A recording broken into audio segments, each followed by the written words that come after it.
Good morning, good day, and good evening, ladies and gentlemen, and welcome to a new live stream with Dr. Torment and a guest. Once more, yes, you might be surprised that I do have friends in the asylum, but I do have a few. And today's guest is exactly what I would call a friend in any meaning of the word.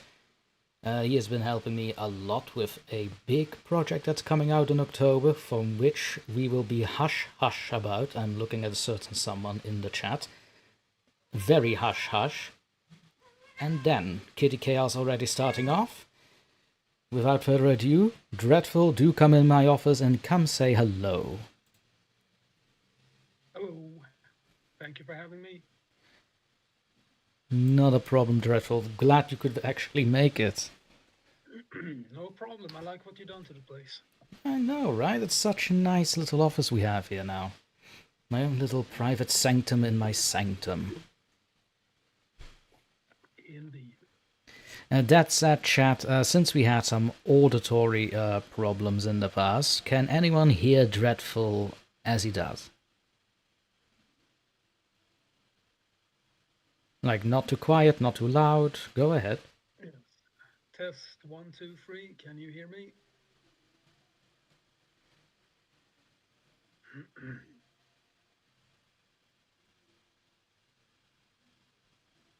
In the meantime, I'm going to have a look in the chat. See who's already here at the stage. Let me see. We had already Cindy coming in, I saw. Welcome, Cindy. Hello. I just saw someone mention that it was quiet, increasing the volume. Cindy, very quiet, she says, indeed. Let me see on my end if I can also restore this, but it should be fine from what I know. Yes.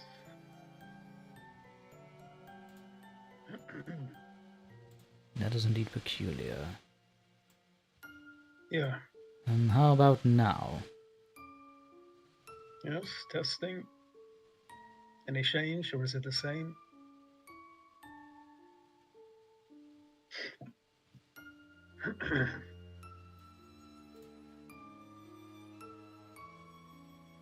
Better, says Angel. Okay. Excellent. Okay.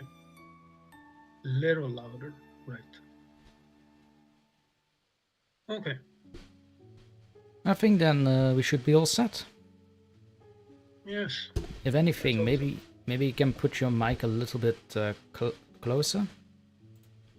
I don't know how close it is. I am pretty close, I would say. Okay. Oh, yes, I don't know. It seems to be a reoccurring issue, but oh well. Yeah, especially on my end, and I have no idea why. Let me have one last look at the properties here, but it should be at 100% for us, I know. Yes. Just mine, that is my microphone that's a little set lower, because it's also a very sensitive microphone I have here. So can I put it up? No, we cannot put it more up.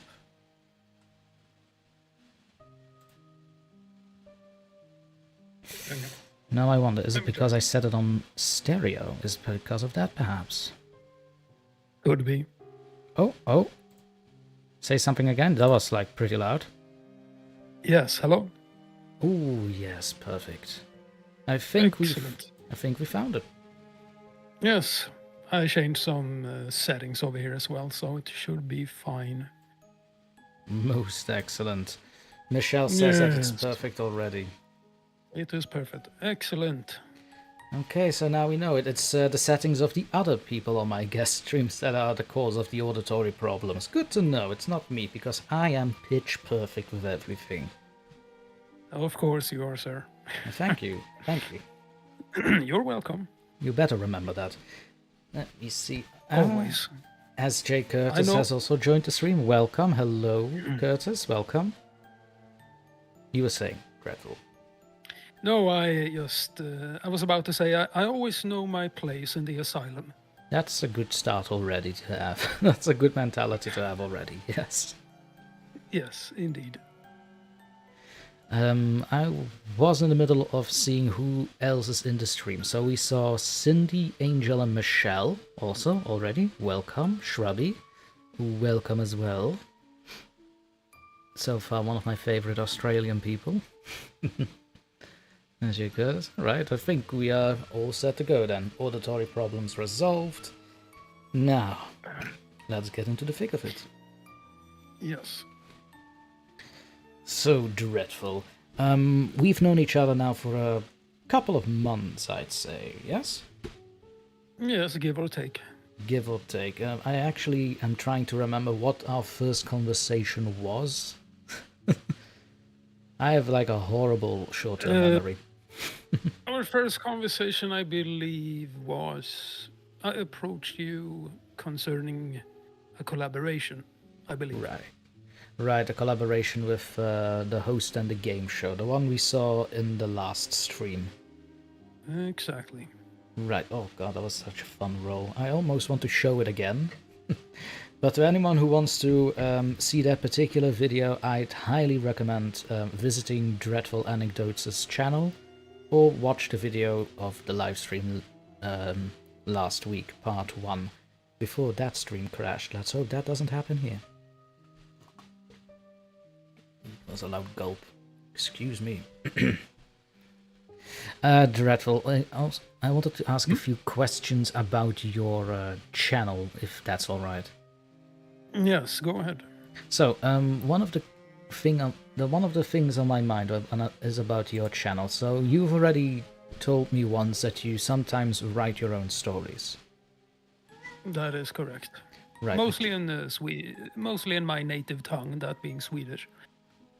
But Right. as of late, the last couple of months, I have started to explore writing in English, and well, it's different, definitely. A bit more challenging, but yeah, go ahead. But you're very good at it, though. I am a very modest man, so I will only say thank you very much. That will be it. I mean, you are very good because recently, as you said, you have been tackling English stories such as creepypastas, right? Correct. Creepypastas, and I think a few Reddit stories as well. I'm not.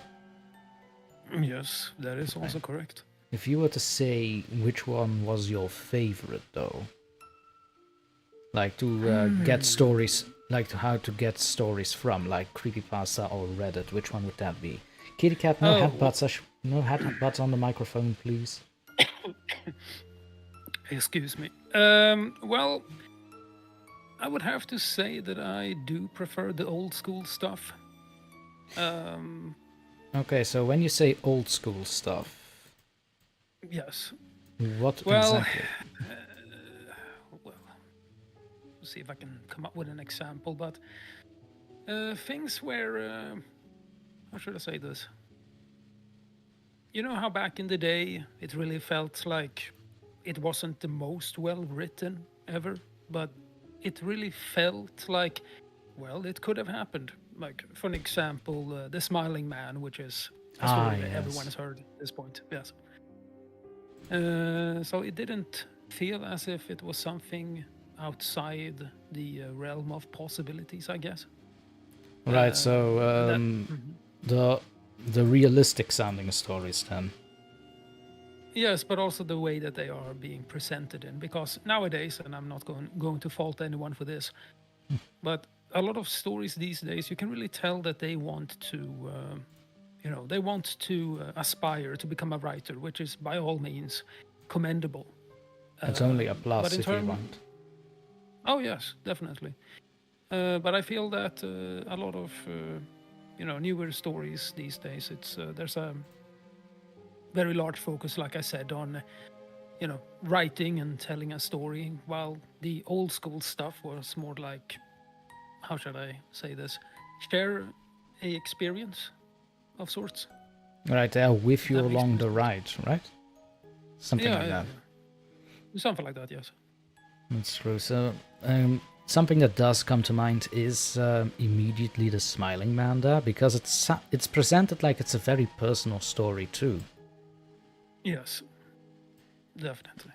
Definitely, I'm familiar with that story. Like, I had to live read it in one of the previous ones, and I do have a video on that one as well on the channel. To anyone that's interested in it, of course. A little bit of harmless self-promotion. But, that also said, Dreadful. I have to say, when we first met, our first conversations and all that, and I was like, actually like scouting out your channel, if you will. I was actually curious a little bit. How did you get the name Dreadful Anecdotes? Sorry, can you repeat that? Your name. Something happened. The sound cut out. Can you repeat the question again, please? So basically what I was asking was, you have a unique channel name, and I was actually kind of wondering, so how did you get the name Dreadful Anecdotes? Well, I actually went through different versions of the name, Dreadful something and something else, so Dreadful. I believe it was Dreadful Recitations was the first idea I had, but then I noticed that there were basically 3 or 4 other channels that already had that name. So yeah, that was out of the question. And eventually, I'm not really sure. It didn't come to me in a dream, so to speak. It just felt right. Imagine having in a dream, now you must start a YouTube channel called Dreadful Anecdotes, and you will be superb with your storytelling. All right, let's do that then. Dream, thank you for that. Yeah, well, if that was the case, that would have been quite something. But no, that would have been quite something. Not. I would have said like, okay, so did you take your pills last night or no? Was that a question? Well, actually, it was a joke, but now that we are at it, no. Joking, no comments. Excellent. I'll just bring my own pills. We'll have much fun. Yes. Doctor's medicine is the best medicine. So, when you did make your channel, I can only imagine that just thinking of the name wasn't all as it was, right? So, I guess the question here is, so how did you set up the channel exactly? As to, did you already had an idea what kind of stories you wanted to tell, or a specific style? Well, here's the interesting thing. So at first I didn't really know how to reach out to people. Well, I mean, I knew the basics of, well, you write, of course, a mail or a personal message to one of the authors. But I actually ended up, I have this very, very close friend of mine. I've known him for well over 20 years now, called Brady. And he has been, as long as I've known him, he's been an aspiring writer for very, very long time. Writing all kinds of poems and short stories and what have you. And I was talking to him about this idea that I had to start a channel, and he said, well, I have a couple of stories, so here you go. So he gave me Mausoleum, which was the first video I ever recorded and put up on the channel, and then God, which was also written by him. Also, God. both short stories. I mean, that's basically how I can. Sorry, I just wanted to say that's basically how almost everybody starts out, like short stories from sources you've already established beforehand, or maybe sometimes even a friend in your case. I am curious about the one called God, though. It kind of tickles my curiosity bell, but we can come back to that one later. Of course. As you were saying, though. No, so that is how it started, and then the first ever so-called real story, if you will, was a story by Brian Martinez, a story called An Echo in the Bone, which is one of my personal favorites. That would be the 3rd video I ever recorded. He is a very, very, very talented author that I would definitely recommend that you check out at some point. Brian Martinez. I'm already like writing it down. About the 3rd video you have recorded, you said, is his story. Yes. Could you tell us a And little bit about the story itself? But again, I'm just curious now. Well, Like, okay, without so the story spoilers. Oh yes, of course. Excuse me. So the story follows this woman who is really into jogging, basically, and she has this favorite spot to which she basically escapes to, if you will, in order to get away from, the Right. harshness of life and reality and so on. However, eventually one night she starts to hear the cries of a child emanating from somewhere within the woods of this park that she's running in.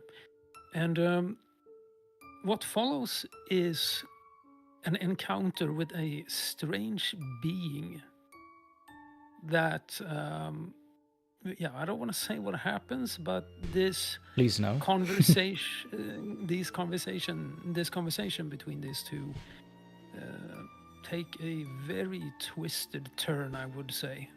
And the most interesting aspect of this being is that, without saying too much, you know how Lovecraft would describe some of these entities and gods in such a way that you can't really. It's described in a more of a abstract manner, if you will. I was about to say, like, he gave actual descriptions. Like, Yeah, but you know what I mean. yeah, I get what you mean. Like, let your mind basically run free of whatever shape you have in there. Exactly. Gotta say, exactly. if there's a Lovecraft tone into it, I'm definitely know what I will be doing tonight. Oh, good. No, but definitely check it out. It's whether it's listening to my narration of it or just go read it on your own. It's a great story. Yeah, I know what I'm going to do tonight. I can't sleep again. Gonna be so much fun. What else? Say, I just came to think of it. Were there any other inspirations for your channel as to how to approach these things, or is there like someone, or is it like a narrator or another YouTuber you happen to know that was like, oh yes, I actually did got some inspiration from them?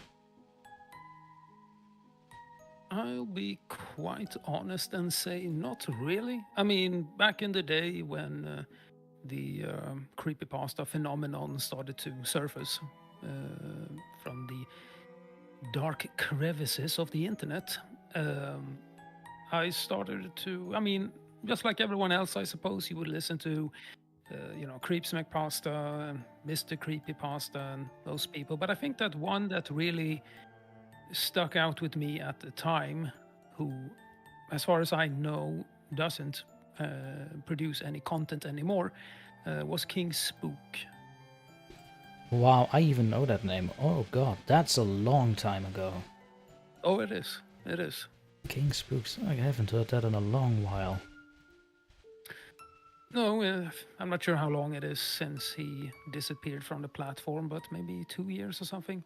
I don't really know. That's a shame. It's a shame because he It had is. some really good content, come think of it. Yes, yes. I liked the. He had a good mixture of different stories, but mostly he would delve into more like darker content, so to speak. Right. Oh yes, that's one of the reasons I actually watched him. Like, he did some stories that, nowadays would be considered risque for YouTube. Oh, definitely. Definitely. There's one story that comes to mind, which I did actually end up recording myself together with a fellow narrator, namely One More Nightmare. And the story in question is a story called The Pleasure House, written by Strange Accounts. I know that one. Oh, that's so fantastic. I don't want to spoil it for anyone else. Basically, go look up the story. It's so good. Oh, I wish I. Oh, well, hold on. Is that one of those stories you'd consider risque for YouTube? Because I'm seriously considering it now to put it on my list.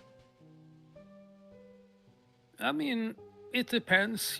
As you and me have discussed previously at times, is that, well, I mean, the entire internet landscape has changed quite drastically. Back in the Good day, lord, you yes. didn't.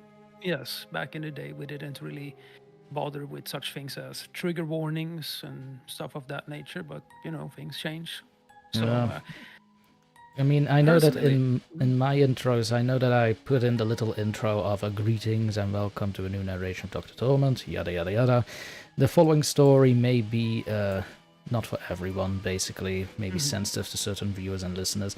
If it were up to me, I'd leave that out, because I think if you know you're about to listen to a horror story, it kinda is a given that there will be No, I themes agree. and things explored there that you won't find in a romantic novel. Exactly. And I mean, I don't want to bash anyone Oh no, who absolutely does not. actually become triggered by these things. But personally, But yeah, if you listen to I a horror narration channel, you know what you're signing up for, basically. yeah, yes. Even though I mean, there are different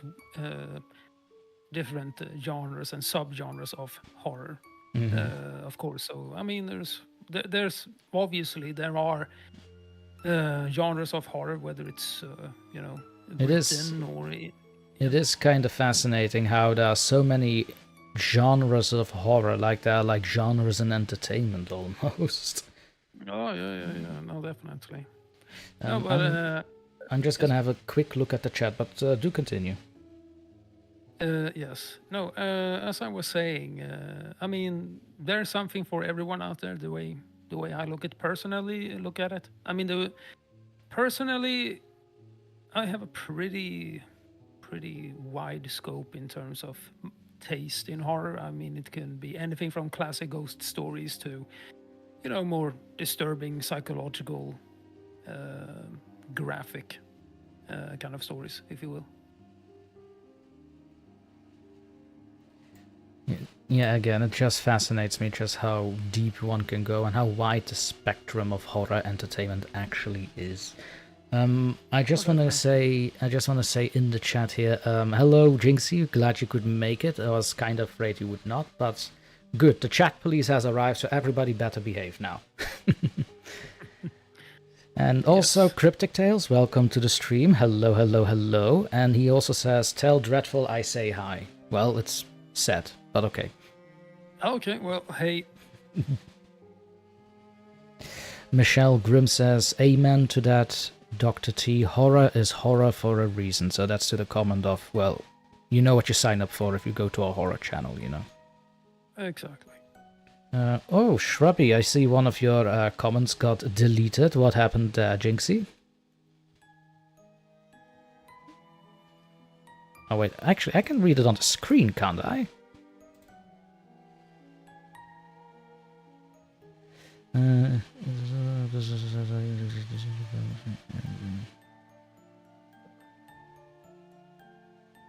Yeah, that's kind of skirting it on a Shrubby. Sorry, but Jinxie's in the right there.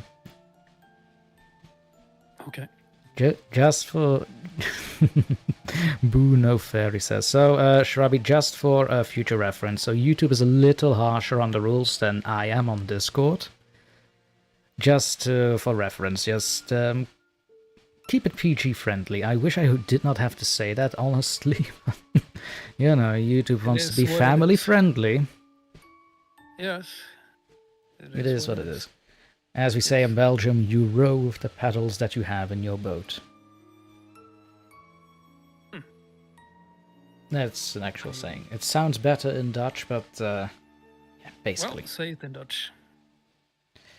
Geroeid met de riemen die je hebt. It actually does sound, does sound a little bit like some of the words. The wording is. It's more It's Flemish. A bit Swedish or Scandinavian. It's more Flemish Dutch, so it does more align to Scandinavian than it actually does to Germanic, because Netherlands Dutch is prone to be more Germanic in the sense. I don't know why, despite them being closer to Denmark and the likes. And when we look at Belgian Flemish, or well, Belgian Dutch Flemish, excuse me, there's like more intonation towards the Scandinavian approach to words and sentence structuring. I don't know why that is. I'll definitely have to look that up. I never thought of it until now. Well, Yes. I have no clue. Yes, I think we also discussed this in a private talk as well. Like, a lot of Flemish words can be directly translated in, say, Norwegian or even Swedish. Because you even said a few Swedish words to which I said, oh, I know that word. It's same here. Yes, More so than actually German, which I thought was the closest thing we had, but apparently not.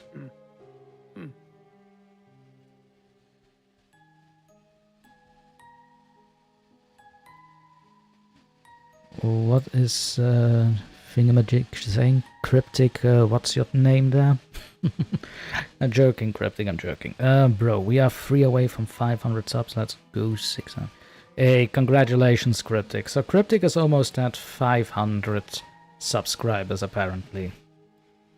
Just 3 more. To anyone in the chat and that is watching, please go visit Cryptic Tales, who is a delight to be around, of course, and also specializes in stories that have happened in real life. So true crime stories, true tragedies, and my personal favorite, serial killers. Random question, Doctor. Random questions. I love random questions. Random questions. Do you have any serial killers in Belgium? We do. I mean... Oh, really? Yeah, it's kind of fascinating. I mean, every place has some form of serial killer, at least. I don't think there's a country out there that never had serial killers or the like before. But yes, but here's the thing.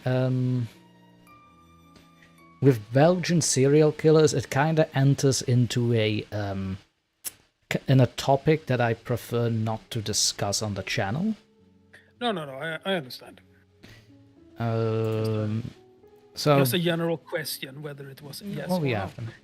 We have them. Actually, come think of it, one of my old math teachers apparently was one.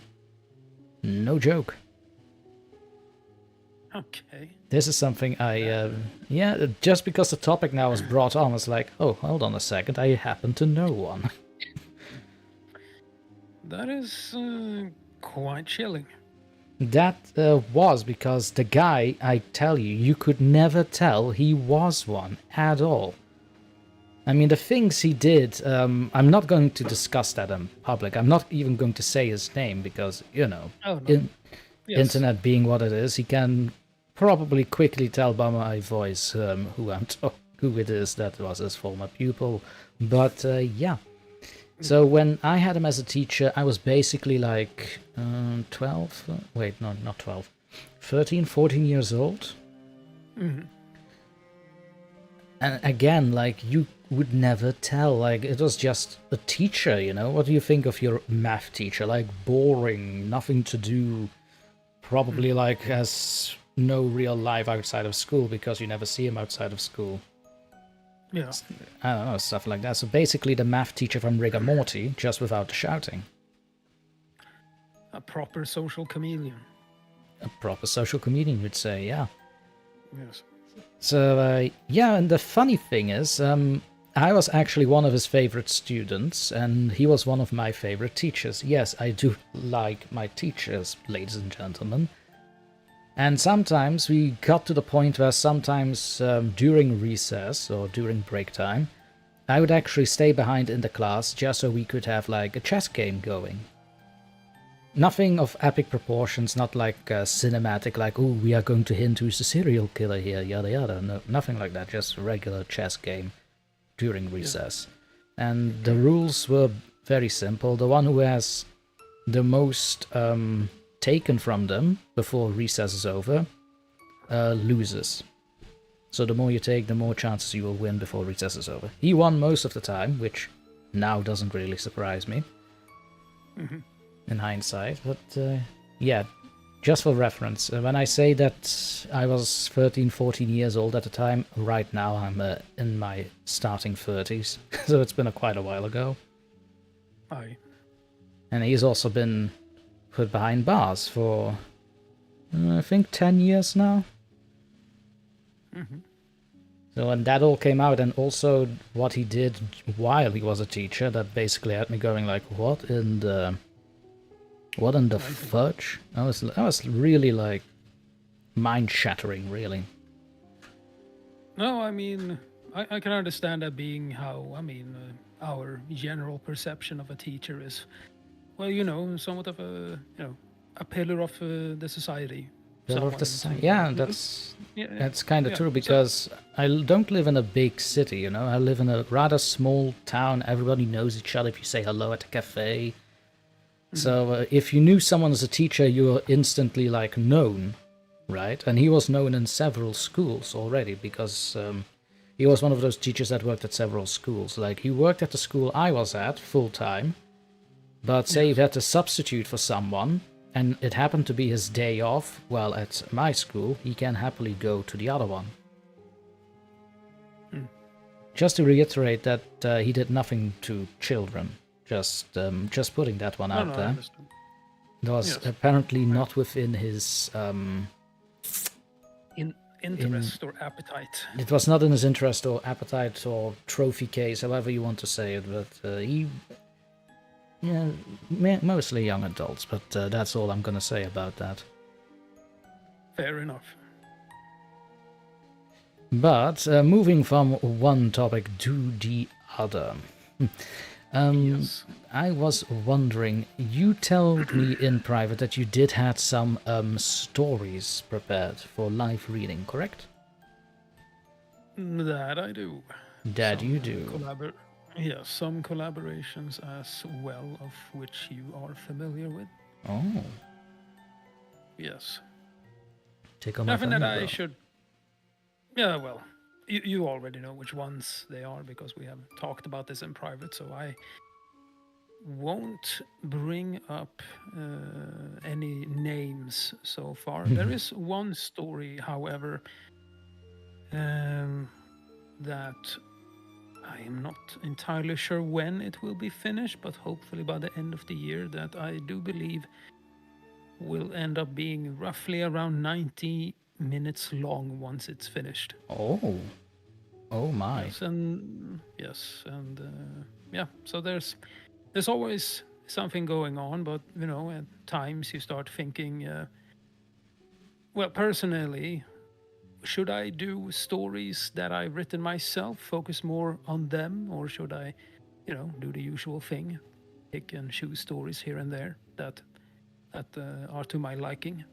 I mean, it's I'm not doing this, as you know, for a living exactly. This is above all a hobby of mine, and working every day. You don't really have the time that you would like to invest. You know, Right. I suppose that. I mean, you go through the same thing too, I suppose. And in a manner of speaking, so basically I have, besides being an English teacher, I also have a job as an IT consultant for a network company. And the Yes. way that works, my teacher job is basically online.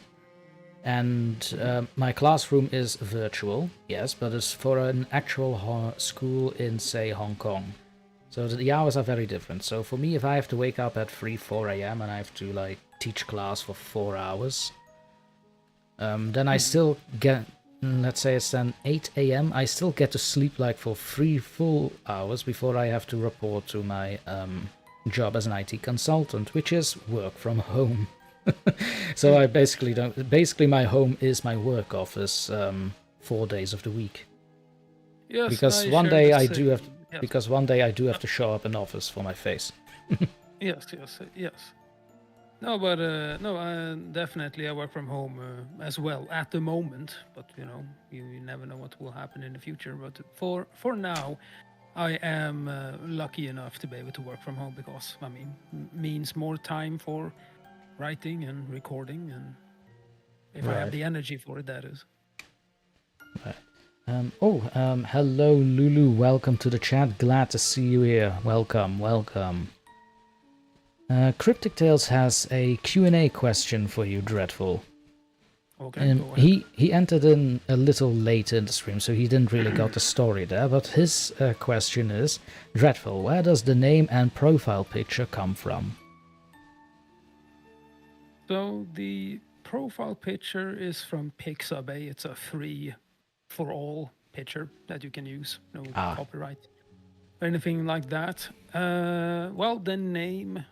Well, I'm trying to remember what I said to you, but something along the lines of, just the name Dreadful. I started with. I was about to say, you first had another name, but that appeared to be taken. Yes, exactly. Dreadful Recitations was the first idea that I had, but then again there were 3 or 4 other channels with the same name. So, and then just Anecdotes just came to mind after experimenting a bit. I still find that so fascinating, just because anecdotes is not a word I hear a lot anymore, but it has still merit in the language, because it really perfectly describes your channel, like Dreadful Little Stories. True. While we are on the subject, how did you come up with your name? DrTorment. Yes. Well, so here's the thing. I had basically 2 weeks to come up with that name. It took me like 2 weeks, believe it or not. And the crutch of it is, like, every other name I wanted to use already existed. Like, I wanted to do, like, say, Dr. Creepypasta, because I want to focus on only Creepypasta, but there's already a Mr. Creepypasta, and that comes close to copyright infringement if I ever saw it. Oh, yes. Oh, there was so many names I experimented with, like Let's Read Reddit. Apparently that was also taken. I was like, oh, god damn it. And that's when I thought, like, I want to have, like, a character name, like the narrator and the man behind the narrator. They're basically different. Completely separate people. It's just a character that I voice during my narrations, as you can see with Dr. Torment's notes in my latest stories. And I came up with Doctor because, one, I like the title. You could say that it's my own little reminder when I try to do psychology and failed. Failed because I wanted to be a doctor, but I never got there. But that said, Torment I actually came up with because, one, it's not a word or used as a name as much as I thought it would be. That is surprising. Yeah, I was actually surprised. Like, there wasn't a Mr. Torment or Mrs. Torment or something like that. Especially no Dr. Torment, to my knowledge. And I was about to say, and if there was, I'm pretty sure the content is presented very differently than how I do it. So there's no real danger there in the terms of, oh, copyright, yada yada. Well, not really. I've been doing this for now over 2 years. I never heard anyone complain about the name. So I'm gonna say it's quite taken by now. I do have to say that first time I ever heard your channel or any of your narrations, one of the first things that really, stuck out to me was how it really made me think about Tales from the Crypt and things of that nature. You're not the first person that says that. Like, I had people say, like, oh, you sound a lot like a version of the Crypt Keeper from Tales from the Crypt. Or like a younger Vincent Price. I've heard all these things, and I myself can't hear it, but I'm not going to go into discussion to people who actually do hear it. So. Yeah, I understand that. See, Angel has to... I'm sorry. I'm just seeing that Angel says, I gotta go to work, and work is getting crazy. I might try and be back later. Have a good day or night, everyone. You as well, Angel. You have a wonderful day and have great success at your work. Hopefully it won't get too crazy. Yes, adieu. I see Jinxie is also getting the ban hammer ready. What has happened? Don't know. But Jinxie is on guard. Shelby says, Crypt Keeper, yes. Vincent Price, you wish, my dude. Don't we all? Don't we all? I mostly got the Vincent Price comment from my narration by Edgar Allan Poe, The Conqueror Worm. Apparently I said it in somewhat the same way as he did it. I don't know, I've never listened to Vincent Price's narration of The Conqueror Worm, I was just told it was. I have heard some of his narrations, but not of that specific story. He's, well, I mean, That's a poem. amazing. Yeah, amazing. He was an amazing actor in his right. Yeah. And Legendary. yes. Oh yes, very charismatic, amazing voice, amazing acting, amazing everything. I would say definitely a favorite. Of Definitely. Shrubby says Vincent Price voice off in Discord. No, I don't do competitions, but thank you for playing.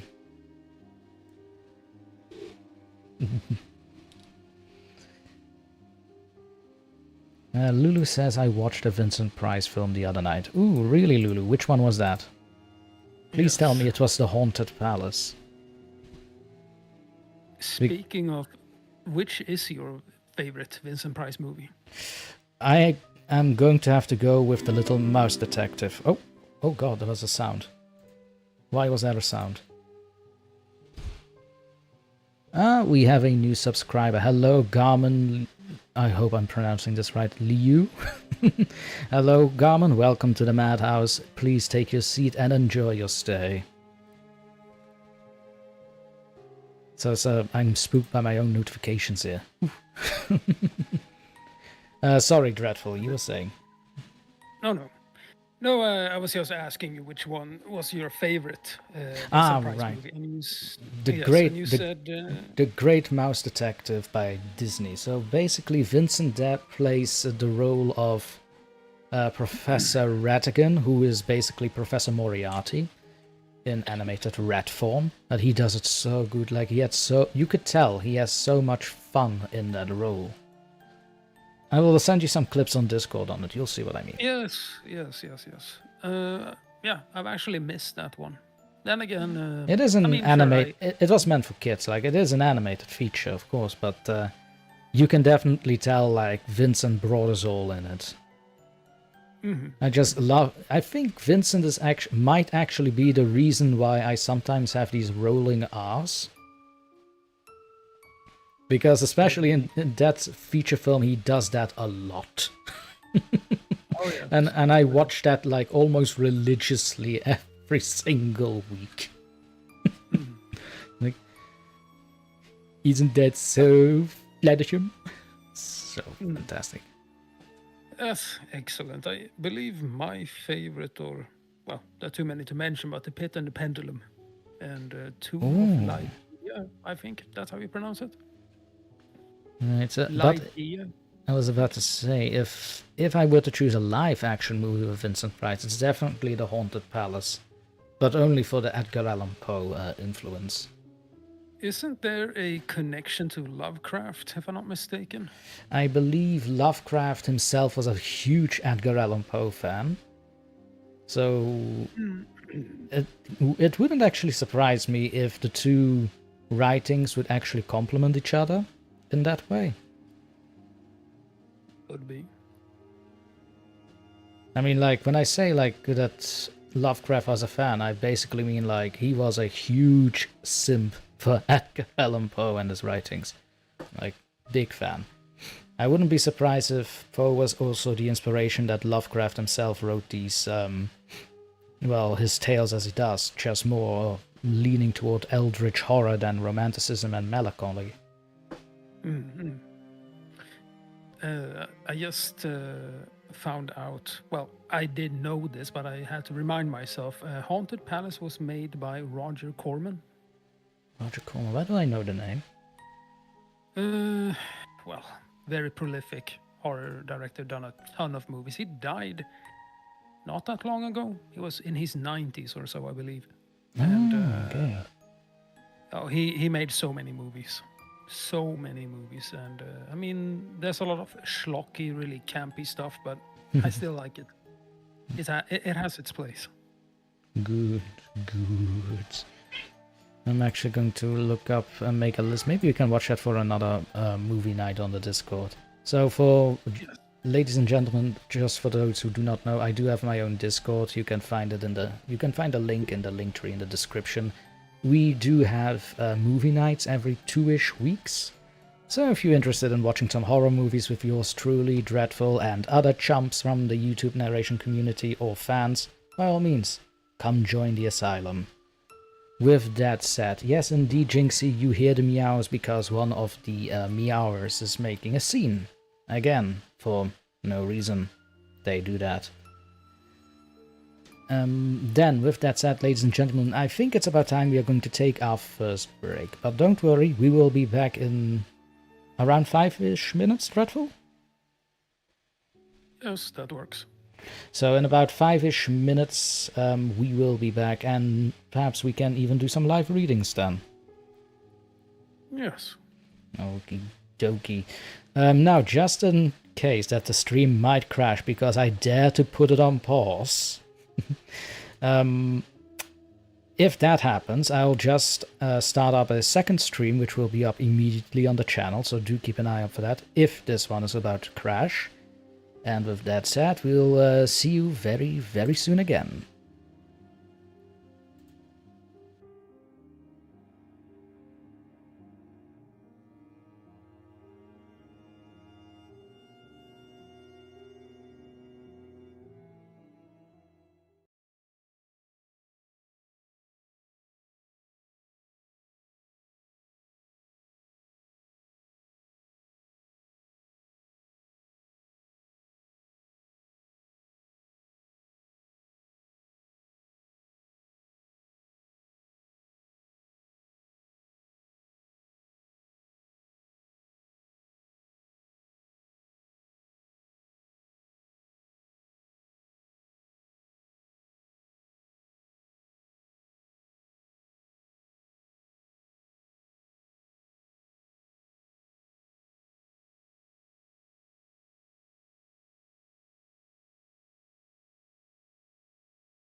Hello there, ladies and gentlemen. We have returned from our break. I am Dr. Torment, and with me here is still Dreadful Anecdotes. Sadly enough. Sadly enough, because I'm keeping you hostage, of course. Yes, I am actually locked in his office, and No, I can't shut get up. out. No, shut up. You're not supposed to tell people that. Okay. Shh. All right, from the start. So, we are back from our break here. You do not cough when I cough. Now, as I was saying, ladies and gentlemen, we are back from our break. We have rested for those few minutes, and we welcome any questions you may have put forward to us for the Q&A. We already saw that Shrubby was kind enough to donate a question, as it were. And Shrubby asks, for both of us, great start. For any aspiring channel creators or for horror or VA work, that is voice acting, what do you suggest as a starting point for content? That is a very good question, Shrubby. So, how I started out the channel, if you go back in the way, way younger days of the channel when I was but a wee lad, well, basically what I did was I went around for Reddit stories. It's basically how the channel started up. I did some Reddit stories. I learned about copyright laws since then. And I've also promptly removed stories that I never had permission for to begin with. They are completely deleted from YouTube, cannot be found again, and they're not even on my laptop anymore. Completely removed. And since then, I kind of evolved towards creepypasta, and now recently to more classic horror stories that are in the public domain. So if you are going to start out, make sure that you already have a good setup, like a good microphone, not too much feedback, but definitely read up on how to do sound editing if you want to. And then for content, I would definitely always recommend Reddit first, but creepypasta-wise, you can always go to the creepypastawiki.com. If it's like a silent rule. If it's on the creepypasta wiki, you can basically read it as long as you do give the proper credit for it, as it always is. For Reddit stories, always ask permission from the authors themselves. Doesn't matter if it's from 12 years ago, or from 1 month ago, you ask for the bloody permission, or you don't read it at all. And of course, with the classic horror stories, well, those are public domain. So basically, if a story is in the public domain, you can do whatever you want. That's probably not entirely accurate, but it is how it goes. If you want to narrate it, go ahead. You don't need anyone's permission. It's in the public domain for a reason. I think that's about my answer for it. Dreadful, what do you have to say? Well, I don't really have that much to add because, I mean, let's face it, you covered the basics. But also, I think that, well, a question you should ask yourself is, how serious you're going to be about this? Are you going to try Yes. and, is this going to be merely a hobby, or is this going to be something you want to be really serious with, If I may interject there for a small bit. So when you do start a YouTube channel, I think it's healthy to always consider it a hobby first and only consider it for long-time use or like full-time use instead of an actual job. If you can actually, if the channel actually does that well, Yeah. So if your channel brings in, say, I'm going to say a number here. So if your channel brings up, let us say 2,000 a month. That's already like quite high already. So I'm just going to give an example. So say it's like 2,000 a month after taxes and what have you that you make with your channel. I would still keep a job. Why? Because YouTube and having a channel, it comes with fluctuations. You can have your high days, you can have your low days. It's never really set in stone unless you're a big channel, say like, I don't know, Lazy Masquerade or the likes like him. You basically, if you're in that terrain, that's basically when you're in the clear. I'd say about that. Yeah, so you'd have to be very, very huge to make a living off of it and live and, be a little bit comfortably with it without the need of a job. But other than that, always consider a channel as a hobby until that day. Even if it might take 10 to 15 years. Like, it can take a long while, but in the end, it's always worth it.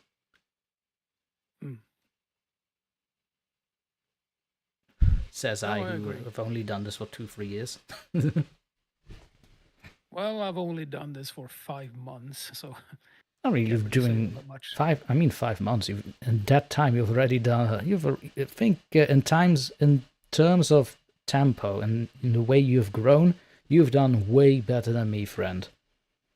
I think that the main reason why I did have a aggressive growth at the very start was because at the time I was unemployed and I didn't really have much to do other than looking for jobs. And as soon as I was done looking for jobs, I just started recording like crazy, basically. Right. You did say you have a work process when you do edit, right? Yes. Kind of like the way you also pump out videos to me is like almost surreal. Well, I do believe it's only made possible because I record in bundles. Some people might like doing that, some don't, but I actually found that to be very, very helpful. I did try recording, you record one story and then you focus on editing that, and then, before you do anything else. But I like to, be a bit proactive, record as many, bundles as possible. Yes, exactly. Right, because my latest story, The Wendigos Call, it is named, a Reddit story. Yes. So basically, I'm going back to my roots. Now it may be only like 7 to 8 minutes, the actual story, not counting the DrTorment notes segment at the end. Like, it's not a long story at all, but that did take me like a week to make. With my schedule and all that, I don't have. Unfortunately, 6 hours time to edit a video a day. Oh, no. I wish I had, unfortunately. I see Jinxie is fishing here for something, because she is asking, when do we get another Dreadful/Torment collaboration? You know what she's fishing after, don't you? Yes. Well, wait and see. That's all I'm gonna say. Yes, indeed. So all we can say is soon. Soon, Jinxie. Soon you will hear our voices together in one video on Dreadful Anecdotes' channel. Soon. We might be accompanied by 2 other narrators, but I will not disclose that information as of now. Not yet. No. Let's see. Cindy says, just had my toilet paper and paper towels delivered by Amazon. I'm all set now. Great. Okay. It's good that you are now all set, Cindy. Actually, I'm gonna look that up. That should be such a major convenience. Just get your toilet paper and towels from Amazon. I'm actually now wondering. I'm going to look this up after the stream. Definitely. You do so. If I can save money and avoid the store, by all means, man. Oh, I thought you were going to buy things for the asylum. Oh no, this is for me. Oh. This is for my office. This is not for the asylum. No. We haven't. We have been using cloth for a while now. And it's shareable. Be happy. It's a community effort. Yes, I know, and we can wash it and reuse it. I know. You keep saying that, but... And pass it around. Yes, I suppose so. No, Shrubby, you will not get the toilet paper. You have a cloth. It will remain the cloth, and you will share it with the rest. Or get your own cloth. Yes. Now back to the stream though. We did say we are going to do some live readings in this part of the stream, but I do have one other question. We did touch upon that you write your own stories at times, yes? Yes, that is correct. So what are the kind of stories that you say are you best in terms of theme or style? So, excuse me. You're forgiven. Why, thank you. No, but seriously, I have always had this affection for coming of age stories, if you know what I mean by that. I do. So things such as Stephen King's It, with the kids and grown up to adults. Yeah. So yeah, or what is that one called? Stand by Me. Ooh, oh, That's that's a not. good one. Yes, things of that nature. I do prefer stories like that because the idea of I can say this before we move on. I grew up in a very small town in Right. Sweden, and I swear to hell, many if your town yes, is called Maine in Sweden, I will throw the desk.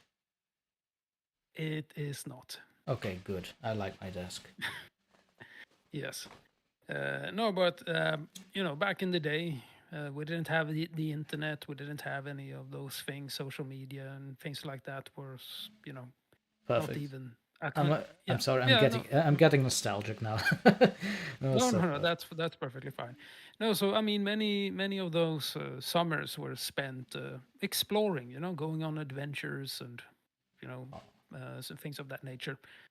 And I always liked stories where you kind of you delve into that kind of childlike innocence, but then Childish in a way, camaraderie.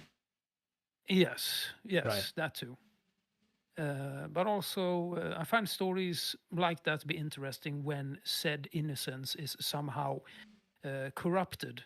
As in, when we grow up, most of us at least, especially if you live in a countryside, you live in a bubble in many ways.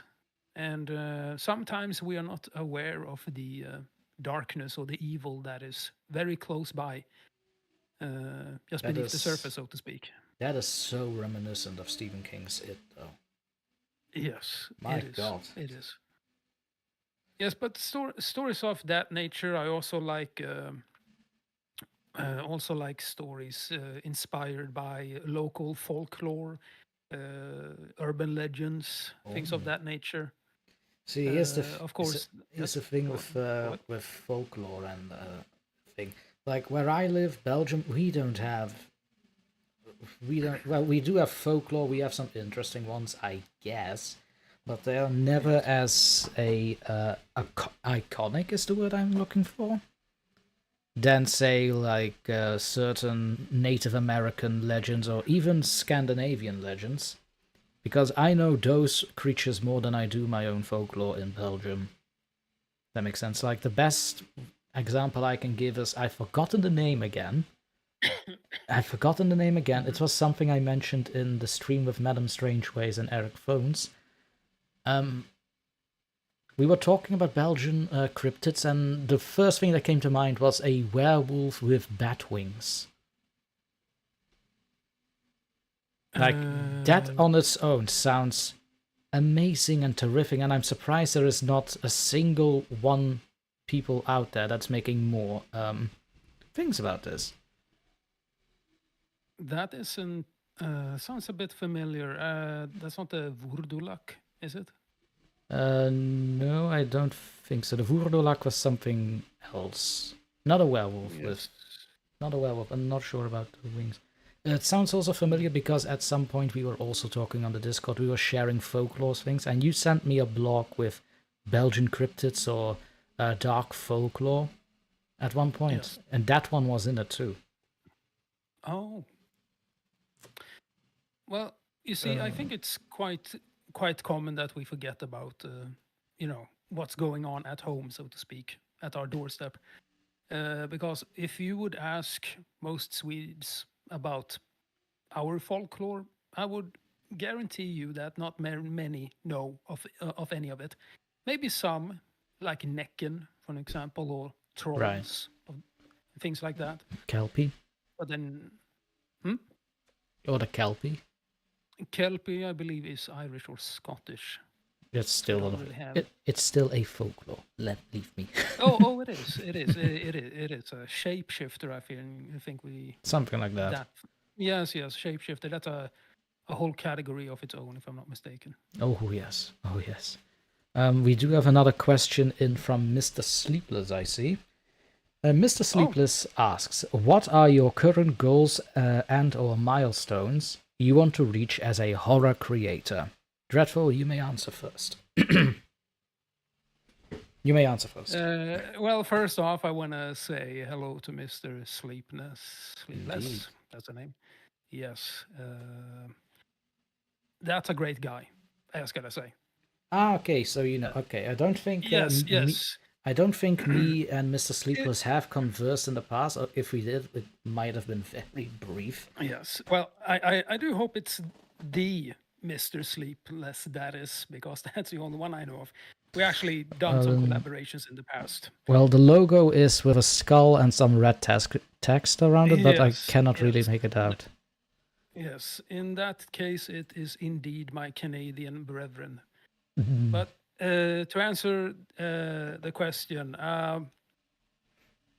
this is going to be the most boring question ever, but I mean, most boring answer ever, I mean, which is basically, I don't really know. I just go where the wind takes me, so to speak. Right. We will see what happens, I suppose. I'd say in large terms, I do agree with that myself. Like, I don't really have any expectations with anything I'm doing. I just do it because for the fun of it. Yeah. But that said, if I were to have ambitions, I definitely say, like, I want the channel to grow to a point where, yes, I can make a living off of it. And at the same time, I also want to... at some point, I also want to grow out as an actual voice actor. Like, nothing like world big, but occasionally, like, asked to be in an animated feature or a game. Like, that would be the dream for me. Yeah. And just go on from there. Definitely. I think that I would add also... well, I hope to write more stories of my own, and oh, definitely. I do actually prefer writing my own stuff, to be honest. But you know, it's very time consuming. I do, however, have so many ideas, but then again, you know, there simply isn't enough time. Talking about writing, that I have been more in a writing mood myself. So any of the stories on my channel, they are not like self-written. Stories are basically from Reddit, creepypasta, or public domain.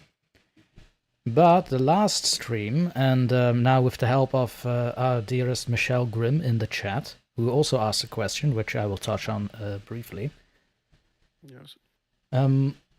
So my dearest Michelle Grimm here has been visiting my dark fantasy blog, and is leaving me tips here and there with how to write, because I do make some common mistakes, apparently, as an English teacher, what have you. But I do suffer from, if I type too fast, I forget words or letters or miss, you know, the usual. But I also treat my writings a little bit like my YouTube videos, as in I don't really check them after they've been posted. Oh.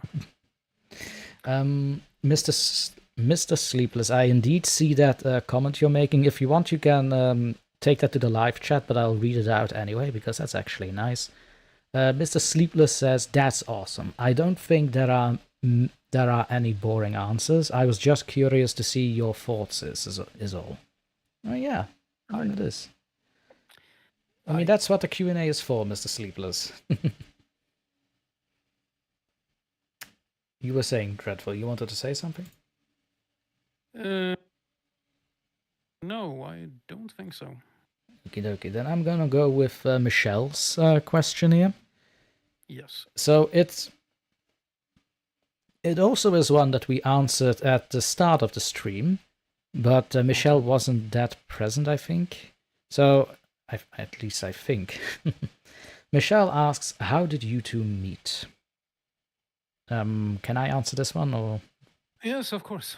Go ahead. Well, basically, Michelle, we met because Dreadful needed a voice to do for a collaboration, which is on his channel. It's the same one I showcased in the last stream, in the solo stream before it crashed, the one with the host and the game show. One of my favorite roles I've had so far. And we've kept in touch ever since. We are working on another collaboration, which will also be on Dreadful Anecdotes' channel, coming soon. It's gonna be a doozy. You're gonna love it. Everyone's gonna love it. And that is how we met. Yes. I see. I also see that Haraz and Naib have come into the chat. Hello, gentlemen. How are you? Welcome. Welcome. But with that said, I'm not seeing any questions appear at the moment. All right. All right, so I think it's safe to say we can move on to the live readings. Yes, indeed. So, as is tradition in my house, the guest does start. So, Dreadful, do tell, what do you have for us? Yes. Hang on. I think I'll go with this one. Well, my pick for tonight is a story called Missing Teeth by I'm Gonna Be That Guy. Oh, lovely. Yes. Lovely. That's the one you also sent to me on the Discord, right? That is correct. Ah, yes, lovely, lovely picture, that one. Terrific. Yes, splendid. Splendid. Harris says, very happy to see you live again. Well, I was live a few days ago as well, Harris, but I think you missed that one. It was the late... Oh, what was I? The late... It's one of the last solo streams that will be in August, I'm afraid. So the next one I will be solo will definitely be in September somewhere. Don't know when. Mr. Sleepless also says, sorry about that. When I posted that comment in the question box, I thought I was in the live chat. It happens, Mr. Sleepless, it happens. We all have those moments. But without further ado, ladies and gentlemen, here is Dreadful Anecdotes with his story. Yes. The stage is all yours, mister. Thank you, sir. When I woke up in the morning, I knew something was off. It wasn't until after my morning shower and shave that I figured it out. Not until my toothbrush slipped into a new gap in my smile. I froze, bristles bridging the gap as I tried to understand what happened. Slowly, I removed the toothbrush from my mouth and stared in the mirror as I pulled my lips back, part smile, mostly grimace. There it was, under my whitewashed, paste-smeared lips and set in the sunsy white teeth was a little black window. Upper set, one of the front ones. I'm not a particularly vain person, but this was upsetting. Missing teeth were for yokels, the homeless, people who got into fist fights over sports. I wear a suit. I go to meetings. I have a secretary. Now, here I was, looking like I was dirt. What made this deterioration worse was that just a few weeks ago, I had noticed my hair was thinning. Now this. My anxiety flared and my mind exploded with reasons why my tooth could have fallen out. Was it because I only brushed my teeth once a day on the weekends? Or was it something with my gums? I went through the day with my upper lip curled over my teeth, and my mind filled with every possible reason why my tooth was gone. My secretary scheduled a dentist appointment for me later in the week. I didn't tell her why. The next morning, I was missing another one. Bottom, towards the back. No blood, no pain. There was a hole. I couldn't keep my tongue out of it, but that was it. Physically, at least. On the inside, I felt a constant claustrophobic panic. At home, every couple of minutes, I would tear off my sheets or get down on all fours, spreading out like a stretching dog, fingers splayed, praying that some part of me would touch these lost teeth. They had to be somewhere. Maybe the dentist could put them back in. On the third day, my front three teeth on the top and bottom were gone. I almost cried. I was single, and all I could think about was how no woman would want someone with such a fucked up mouth. Every few minutes I reached into my mouth to push and pull on my teeth to see if they were loose. That is, until I began to worry that I was making them loose with all the tugging. I didn't go to work. I just called my dentist a half dozen times, trying to get him to see me as soon as possible. The anxiety burned me out, so after I carefully brushed my teeth, I went to bed early. I don't know when I woke up, but when I did, I saw him. I don't know why I didn't scream or jump back against the headboard. Somehow, I just stayed still and watched him through slivers of open eyes. In the dark, I could just barely see the outline of his hunched back.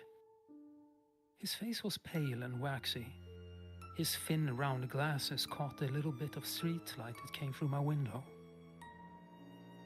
When he put his hand in my mouth, I tasted leather. Short, fat fingers pinched one of my teeth. I felt a quick, sharp slice into my gum, and then just a gap where my tooth was. He took 4 more, then creeped out of my room. The floorboards didn't squeak, and my door hinge didn't whine as he closed it. I didn't even hear the front door open and close. All I heard was a car starting and pulling out of my driveway. I didn't go anywhere the next day. My dentist's office called, but I didn't answer my phone or listen to their voicemail. I didn't move out of my bed. The hunger didn't bother me. I had fewer teeth than a jack-o'-lantern, and I couldn't imagine trying to chew with my asymmetrical maw. My mouth was dry. But when I thought about water, I thought about floods and mudslides washing away hills and houses, and gums and teeth sliding down the back of my throat on a wave. I couldn't call the police. A man is stealing my teeth at night. Might as well be the password for a mental asylum. Instead, I tried to fight sleep. Every light was turned on, every TV on its loudest setting, my stereo cranked to its limit. When I woke up, it was in the silent dark, and he was there. He took 3 more that night. When he left, I followed. Where I walked, floorboards squeaked and hinges whined, but he didn't look back. I saw his car, some old steel boat with fins and white walls. After he pulled out, I ran to my car and went after him. He had to know I was behind him. I kept my distance, because that's what spies and detectives do in movies. But at this time of night, we were the only 2 cars on the road. And I realized he's seen my car before. We headed for the boondocks, rural roads I'd never been on. They were dark and narrow, turning back and forth, rising up into fog, then dipping down again.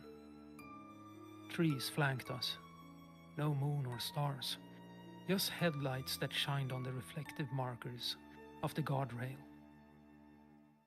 I didn't know what time we started, but it felt like we'd been driving for hours. Maybe he was trying to lose me, but I hadn't seen any other roads.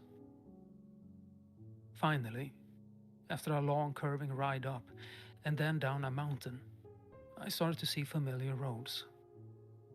This guy was fucking with me.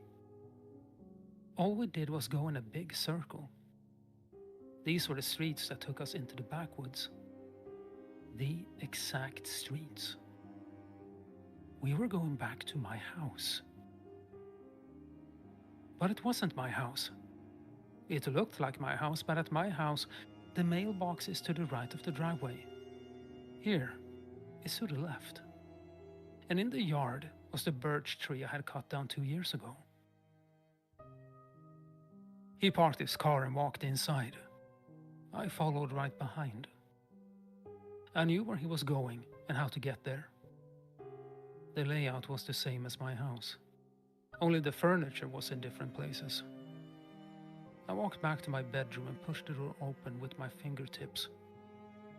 He had turned on a small lamp on the nightstand. Mine had 3 drawers.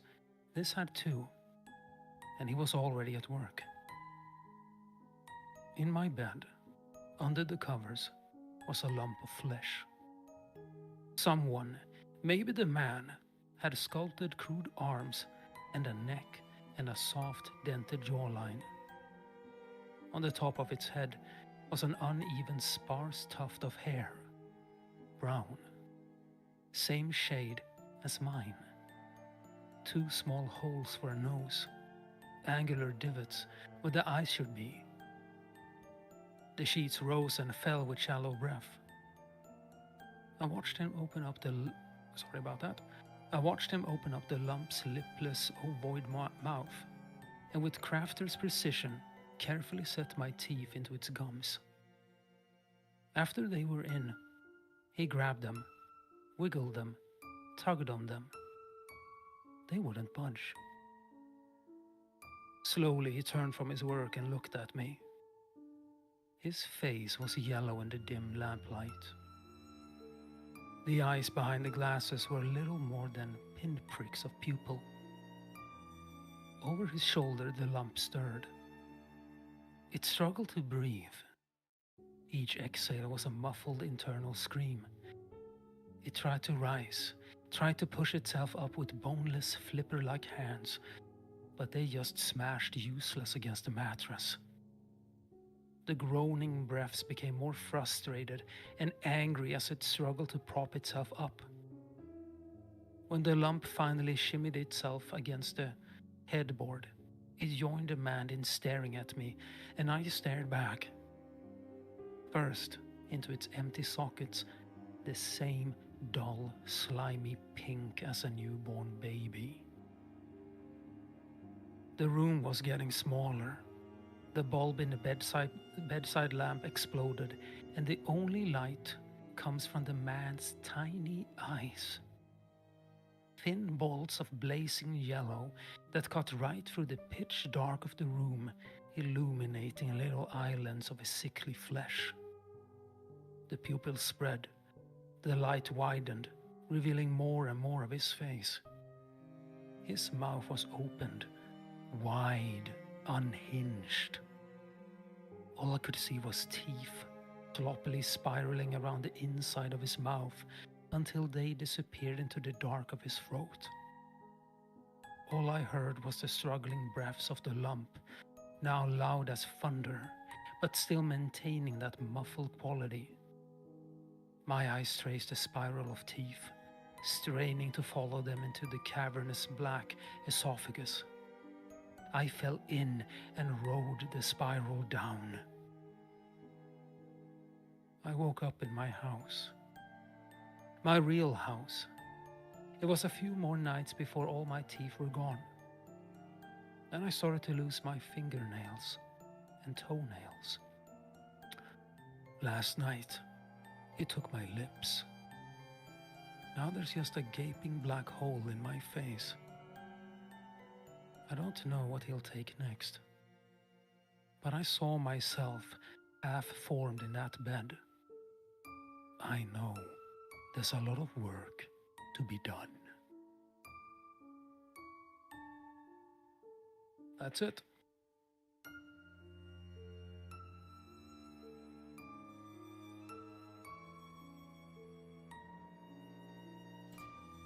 There we go. My microphone was being a little bit of an edgelord there. Yeah, so Yes, Yes, that was something else. that was something else indeed. That was something else. That was indeed something else. Oh god, here's the thing. I am very visually kitty cat. I'm trying to find my words here. Which one are you? Oh, that one. What was I about to say? So I'm very... Shut up. I'm trying to explain something here. Your bark meow, whatever that is. Maybe she has a question. Yeah, do you have a question for the stream? No, she basically told... Understood indeed, Understood. wow. Language, Yes, young indeed. lady. Yes, wow. Language. Hmm. So, Go ahead. very... well, it's not gory, but I wouldn't say gory per se, but it has that gross layer to it. Like, when I hear stories, I'm very visual in my head with them. So actually picturing it out with the teeth and the guy staring in the corner, it's like, How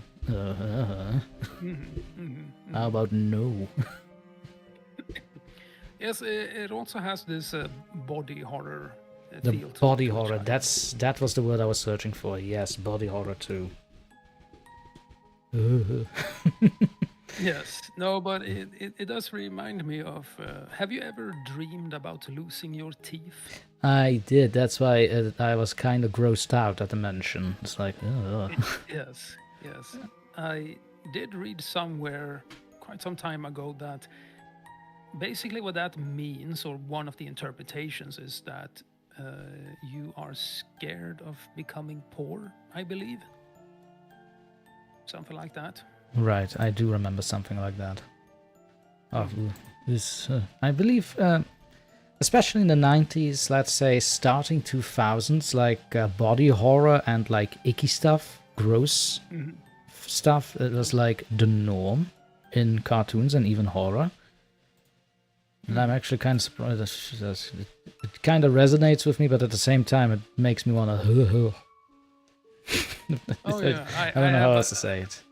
I have a thing about nails and things going in under nails. That is.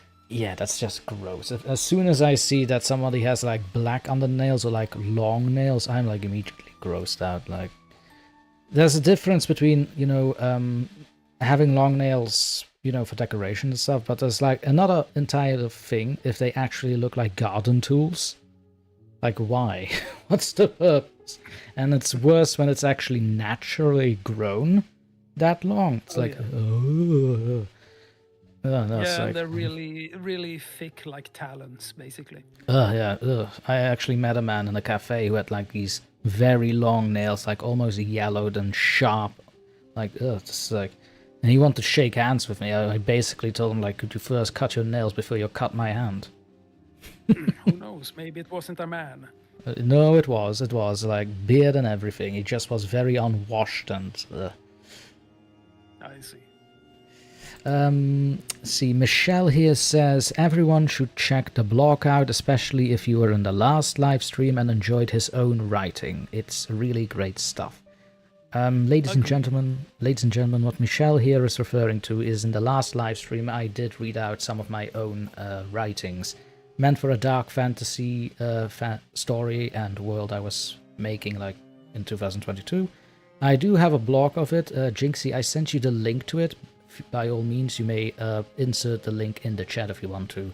To anyone interested to read dark fantasy. Now, I also saw that where are you? That Harash had a question for us, but I am not seeing it in the Q&A section, and it is not typed in the regular chat. So Harash, if you do have a question, feel free to put it in the chat itself. There we go, just ending the Q&A there. Other comments consist with Lulu clapping for you and also saying, very good, enjoyed it very much. Thank you, thank you. Also, Jinxie says the same, awesome story and a great narration. Thank you. And I see that Jinx has also put in the link for the blog that I mentioned. So if you are a fan of dark fantasy writings and world building, by all means, visit the link that my mod has put in the chat over there. And yes, Jinxie, you definitely wanted to. Don't pretend to not wanting to. You like this. It's not like you have a choice in the matter, but still. Now then, I believe it is my turn. Yes. Let me have a look-see in my collection. Alright, I have found one, and I hope that the music outside will not be any louder, because it's starting to irritate me. It's a Wednesday. Why are they having a party on a Wednesday? Well, So, I'm not noticing anything. Sorry. Well, you're not. I do have a very good microphone, but I'm hearing it through my headphones, and that's loud. Trust me, then it's loud for me. It annoys me. That said, so the story that I want to read is a creepypasta called Red Moon, which is written by Avenging Angel. It's a somewhat shorter story than you've narrated, but it's good enough for my specs. It's a story about the moon, don't you know? But with that all said, let us begin. The Red Moon by Avenging Angel.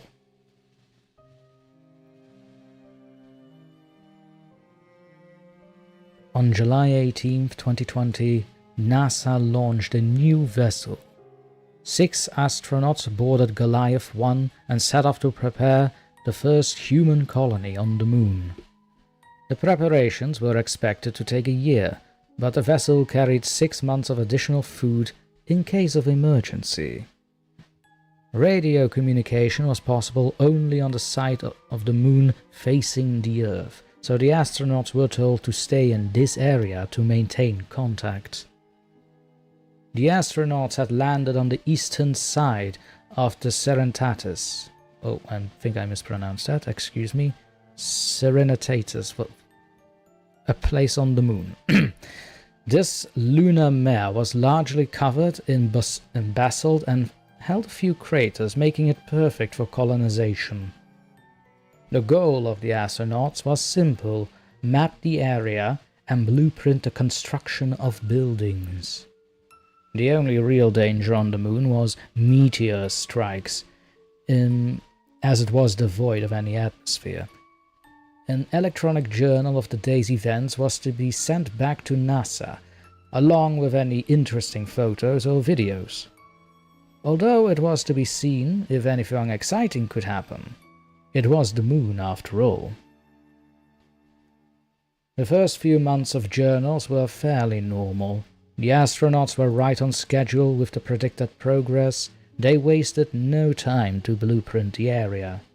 Everything in a normal town was to be in the future town: a grocery store, a school, a hospital, among other things. Of course, the supplies would need to be sent by other vessels. It wasn't their mission to build anything.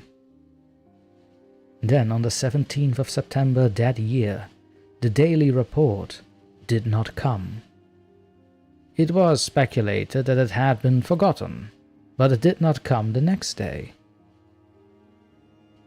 Radio communication was not successful with the astronauts. Attempts were only met with static. The radio tower was seen as working perfectly. It seemed that the astronauts were simply not within range of it. Several missing videos were later recovered from the site. The following is a description of each video. The astronauts were told to label their videos by date, following with numbers if more than one video was recorded that day. The first video was labeled appropriately as September 16th, 2020. It is around 10 minutes long, and is mostly spent examining small craters close to the border of the mare. Near the end of the video, the astronaut talks about hearing scratching noises from the crater, but this wasn't audible. The journal sent to NASA for the 16th of September did not mention this noise. The second video is also labeled appropriately as September 17th, 2020. This video is roughly the same length of the previous video and similarly focuses around the craters, specifically the nearby Bessel crater. This is an exceptionally large crater, over 9 miles across and a mile deep. The plan was to eventually build a bridge across it. The astronauts begin to make notes of the craters when the scratching sound is heard again. This time, however, it is quite audible and appears to be coming from the basin of the crater. The sound becomes so loud it begins to irritate the astronauts. One of the men looks down from the edge and finds the source of it. A force unseen by the camera suddenly pulls him into the crater. His screams are heard briefly before the footage is cut short. The third and final video is labeled Code 7700, Please Help. The date is unknown, but it can be assumed it's probably from the next day. It begins with an astronaut in an oxygen tent talking to the camera. He explains in a calm voice that he had been unable to contact the radio. He also explains how 2 of the astronauts have been horribly slaughtered. At this point, tears start to roll down his face, but he continues in a calm tone. The scratching noise from the previous video is heard suddenly and sharply. The camera is knocked to an adjacent wall of the tent and we listen to the astronaut pleading, following by a heavy thump. The man continues to plead and cry out for help, stating that he can't breathe. The camera is completely turned away from him, so what is attacking him cannot be seen. We see blood begin to splatter the adjacent wall. The man continues to scream for help and is now completely bawling. Blood spatters against the wall for a second time, along the sound of bones snapping and flesh being torn from them. His pleas for help suddenly stop and are reduced to just inane screaming and crying. As blood splatters against the wall again, a bit of brown liquid now mixes in with the bright and red liquid. The tearing sound has been replaced with that of squishing and sloshing. The only sound the man makes now is a quiet death rattle. Suddenly he goes silent, and several of his organs are tossed near the direction of the wall. Coincidentally, the night of September 18th was a red moon. None of the bodies of the astronauts from Goliath 1 were ever fully recovered. Colonization of the moon has been postponed until further notice. The team sent to investigate the radio communication problems the astronauts were having refused to talk to the public. Of the 4-man repair team, 2 have committed suicide since returning to Earth. While the 3 videos were recovered, a photograph was also obtained. It is still unknown as to what it depicts. And that was the Red Moon creepypasta. I do have to say there is a picture with this one, but for the life of me, I can't seem to work to put it on the screen right now. But if I have to give it a example, let's say it looks like one of those creatures of Half-Life that attaches to your head, but really, really big. I understand. Very So, good. basically a head crab about the size of 2 humans. Yes. Like I said, very good. It actually made me think... Yes, go ahead. Oh, no, go ahead first. No, I was going to say, listening to you narrating this reminded me of a little movie called... Apollo 18. Ooh, You have I seen know that it. one? Yes, I am Oh familiar. yes, yes. I mean, it's not a great movie by any means, but I like the concept. Yes, yes. That one was also with like insect-like crabs on the moon, right? Yes, or yeah, Yes, something along those something lines. along those lines.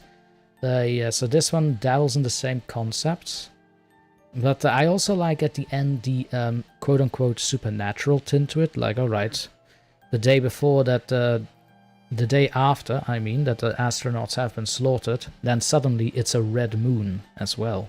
Mm. Mm. I actually like the concept of that. Do you have plans on recording that for a later video, or are you just gonna keep it like this? Well, in matters of tone, it really isn't something I would usually put on the channel, per se.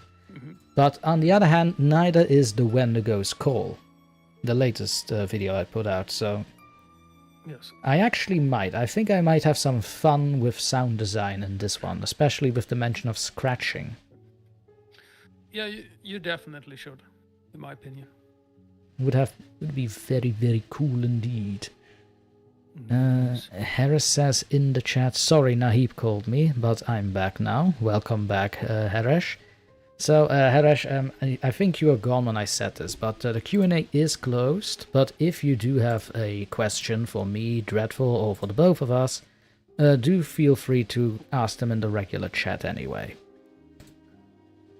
Let's see, and then Michelle says, wow, creepy cool. Hell yes, creepy cool. There are things on the moon.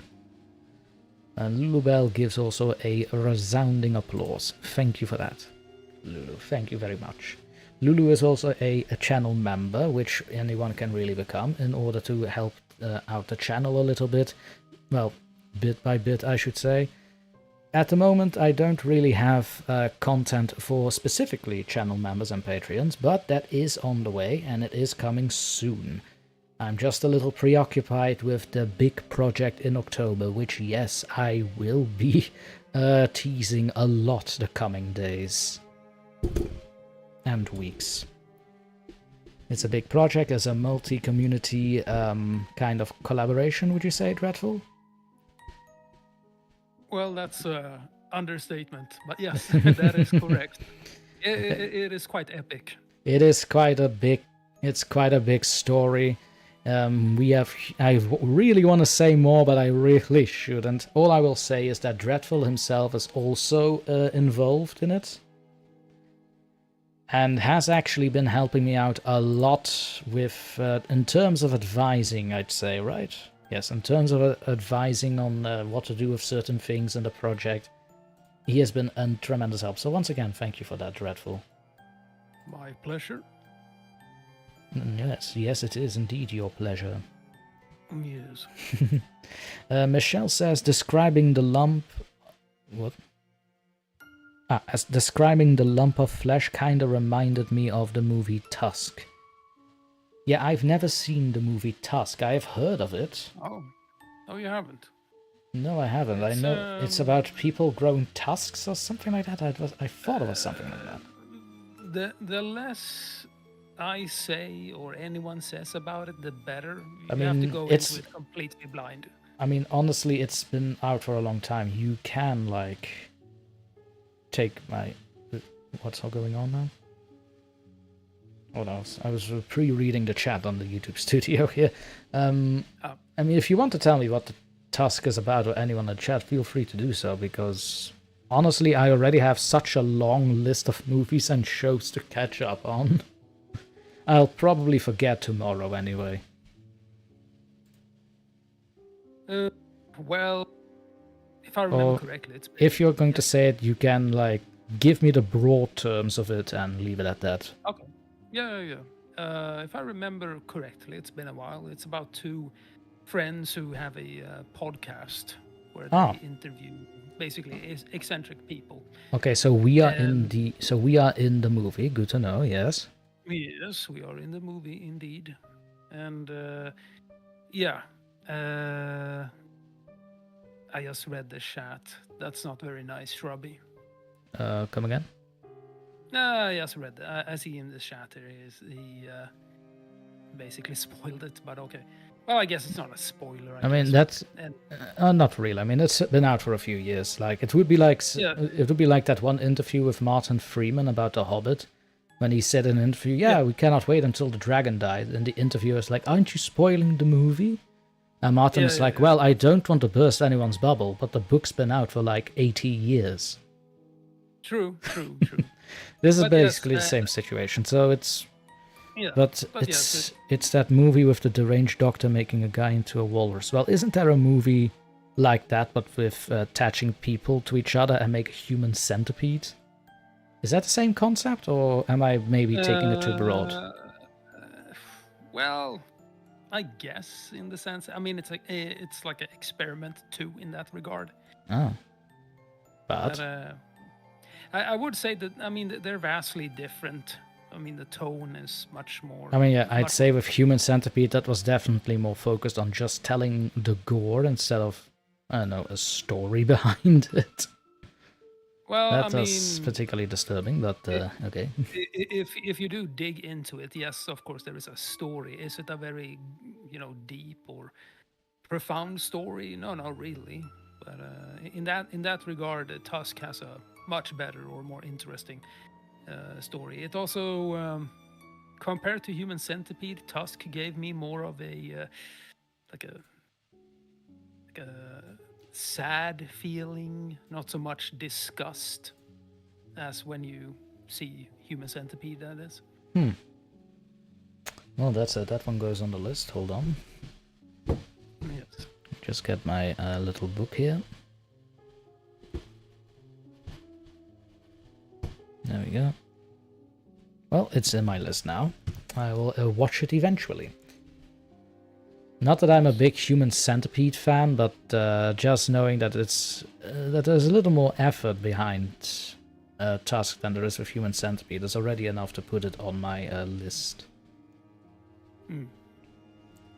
Now, with that all said, Dreadful, what do you say? Do we have time for one more reading each, you reckon, or...? Yes. The story I have, I believe, is roughly the same length, maybe shorter. If that is fine. I don't know how long it took for me to read. So long the reading is like from, let's say, 5 minutes, we should be fine. Shorter than 5 minutes.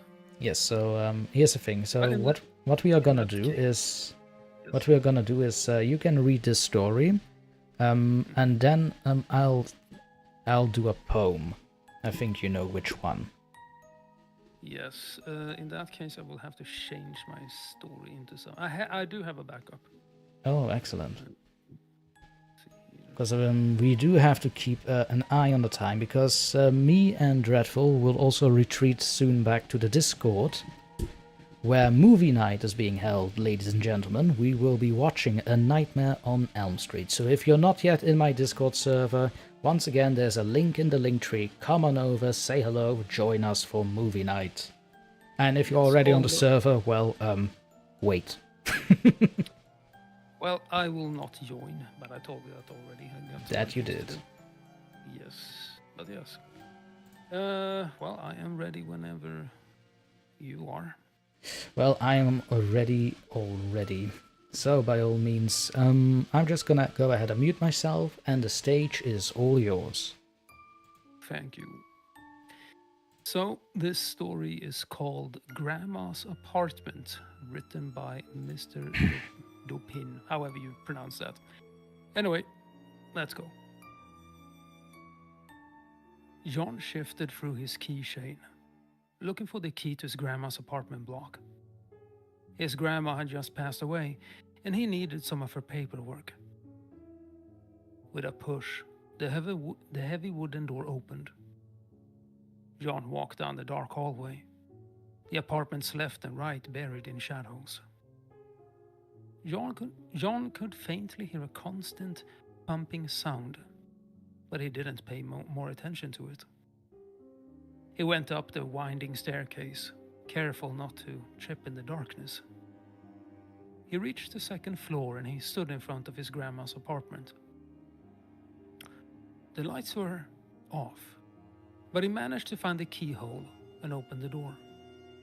As he was stepping inside, he noticed the next apartment's door was open, the darkness hidden within seeping into the hallway. Weird, he thought. I swear it was closed just a second ago. He discarded the thought and stepped inside, closing the door behind him. Not before taking another peek at the next door apartment. It was still open, but he couldn't see anything inside. Probably the old hag from the next door is being weird again, he thought. The air in the apartment was musty and smelled of closed space. Jan let out a long sigh. This place brought back many happy memories, mainly of delicious meals. He flicked on the light switch and the room was painted in a sickly yellow light. Jan went into the kitchen and gave a quick look around. He searched for the papers, but he found nothing. As he was turning around, he heard a door creaking just outside the apartment. Probably the old hag went inside, he thought. Jan continued searching the apartment for the papers. He turned towards the bedroom and he froze in horror. Something moved at the other side of the room. He took a deep breath and sneaked towards the movement. He peeked around the corner and was relieved to see a curtain dancing under a rogue breeze. Man, I'm such a wuss.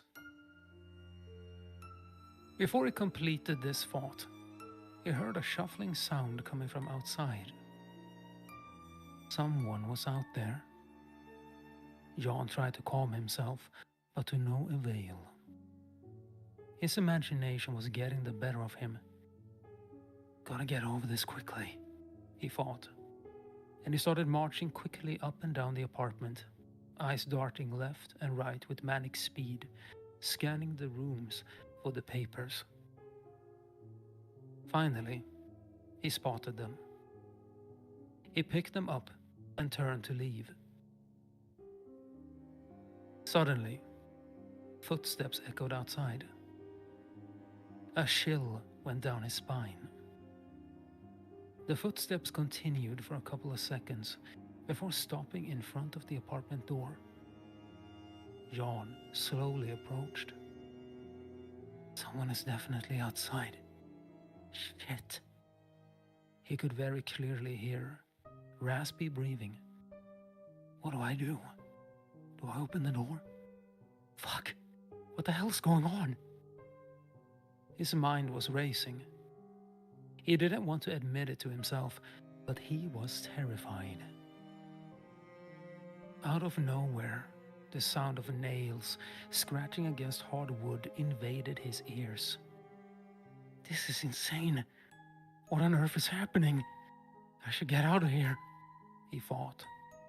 No, I need to calm down. It's all in my head. I've just been watching a lot of horror movies lately, and I'm very tired. Yeah, that's it. He took a deep breath and stepped towards the door. The sounds from outside had stopped. See? It was all in my head. With trembling hands, he reached towards the doorknob. Holding his breath, he opened the door. The cold and unforgiving darkness outside greeted Jan. He closed the door behind him and ran towards the stairs, not even glancing at the next door. Suddenly, he stopped. Oh God, I forgot to lock. Slowly, Jan turned back around. Before he could react, two hands reached out of the darkness, pulling him into the next door apartment. His screams echoed through the building, but they fell on dead, decaying ears. And that was it.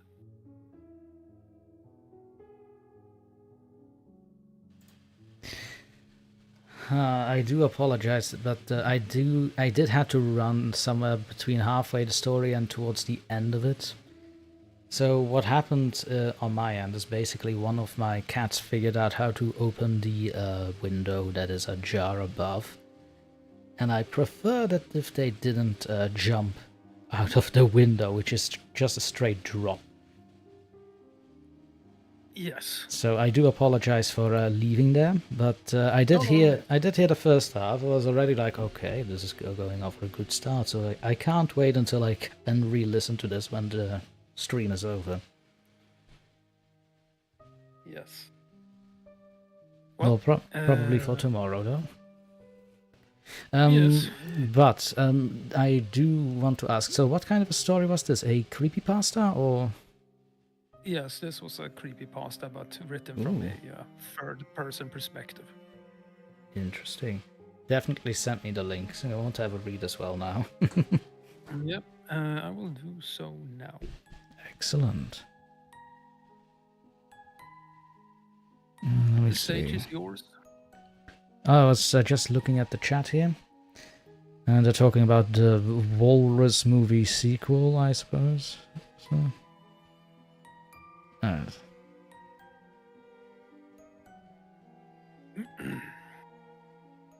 Michelle says, not gonna lie, I thought you said Red Room, but this was very good too. So you got the praises of Michelle there, Dreadful. Okay, well, thank you. Let's see, I think that was it's nothing in the chat further on. Nope, there is not. Lulu does give applause over there. Thank you, Lulu, thank you. And then, let's see.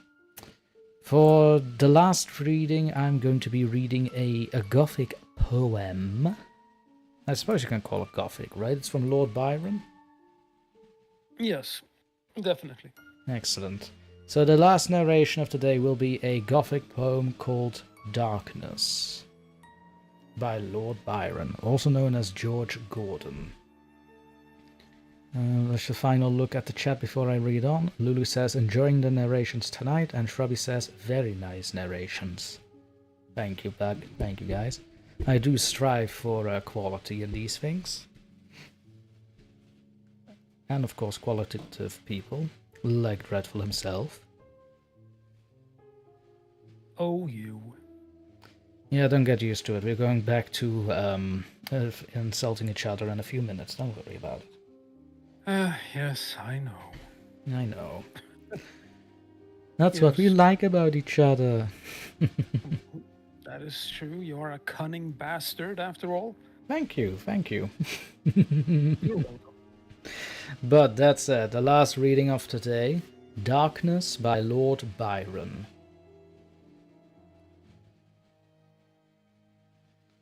I had a dream, which was not all a dream.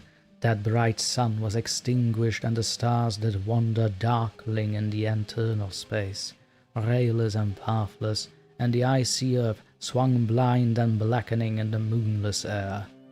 Morn came and brought no day, and men forgot their passions in the dread of this their desolation, and all hearts were chilled into a selfish prayer for light.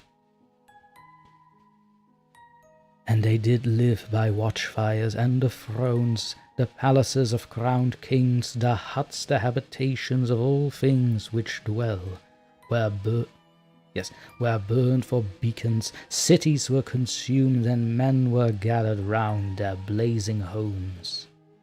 To look once more into each other's face, happy were those who dwelt within the eye of the volcanoes and their mountain torch. A fearful hope was all the world contained. Forests were set on fire, but hour by hour they fell and faded, and their crackling trunks extinguished with a crash, and all was black. The brows of men by the despairing light wore an unearthly aspect, as by fits the flashes fell upon them.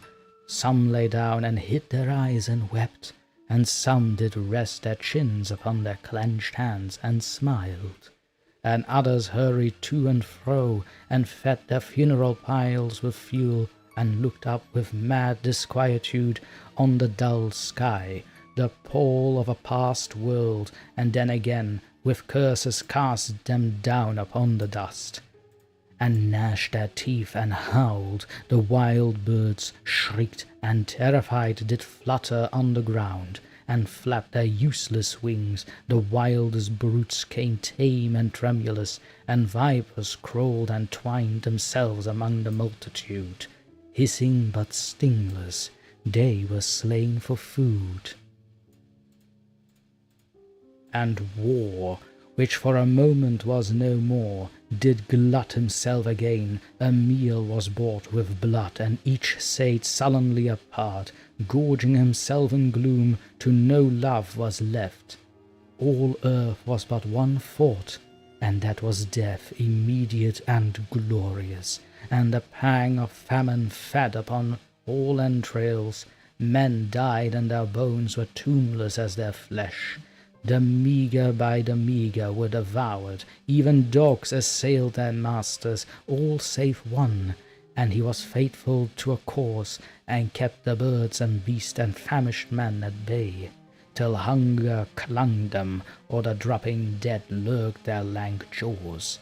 Himself sought out no food, but with a piteous and perpetual moan, and a quick desolate cry, licking the hand which answered not with a caress, he died. The crowd was famished by degrees, but two of an enormous city did survive, and they were enemies. They met beside the dying embers of an altar place, where had been heaped a mass of holy things for an unholy usage. They raked up, and shivering scraped with their old skeleton hands the feeble ashes, and their feeble breath blew for a little life, and made a flame which was a mockery. Then they lifted up their eyes as it grew lighter, and beheld each other's aspects, saw and shrieked and died. Even of their mutual hideousness they died, unknowing who he was upon whose brow famine had written fiend. The world was void, the populous and the powerful was a lump, seasonless, herbless, treeless, manless, lifeless, a lump of death, a chaos of hard clay. The rivers, lakes, and ocean all stood still, and nothing stirred within their silent depths. Ships sailorless lay rotting on the sea, and their masts fell down piecemeal as they dropped. They slept on They slept on the abyss without a surge. The waves were dead, the tides were in their grave. The moon, their mistress, had expired before. The winds were withered in the stagnant air, and the clouds perished. Darkness has no need. Darkness had no need of aid from them. She was the universe. And that was Darkness by Lord Byron. There you go. I love to do this one on the channel as well. I just have to find out the cadence, because I basically went in blind reading this.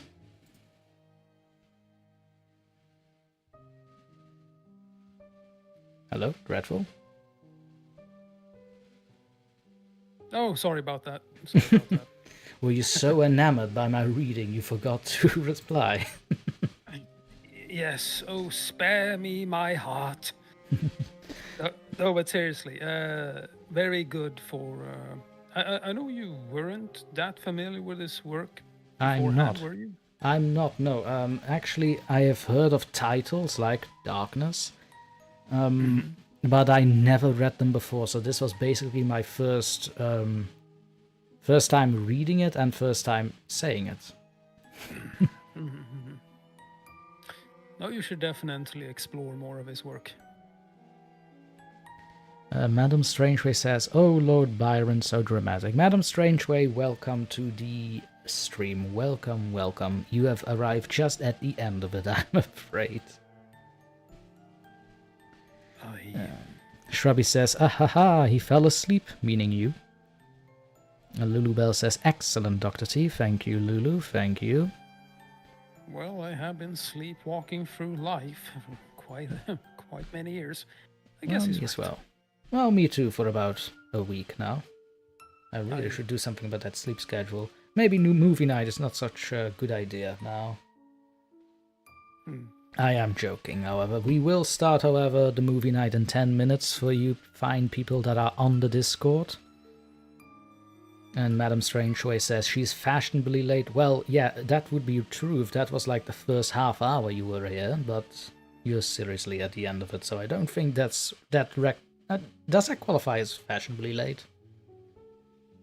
I don't think it does. Debatable.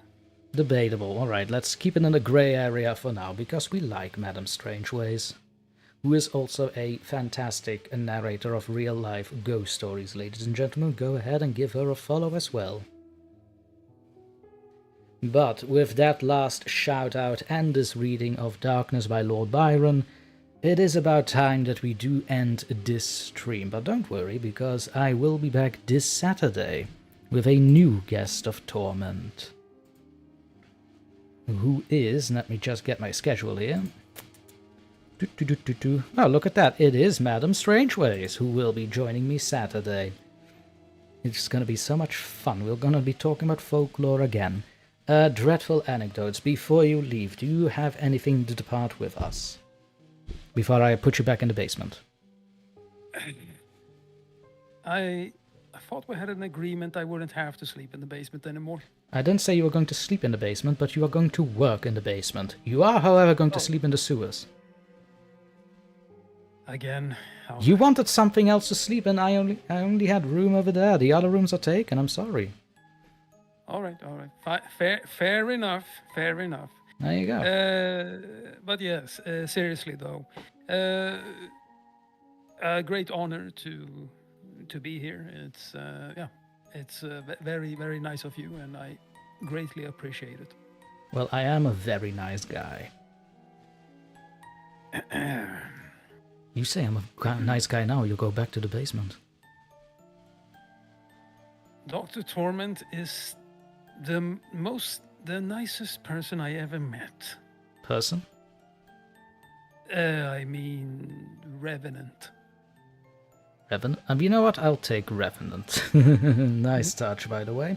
That said, ladies and gentlemen, with that all said, it is time to bid our farewells until Saturday.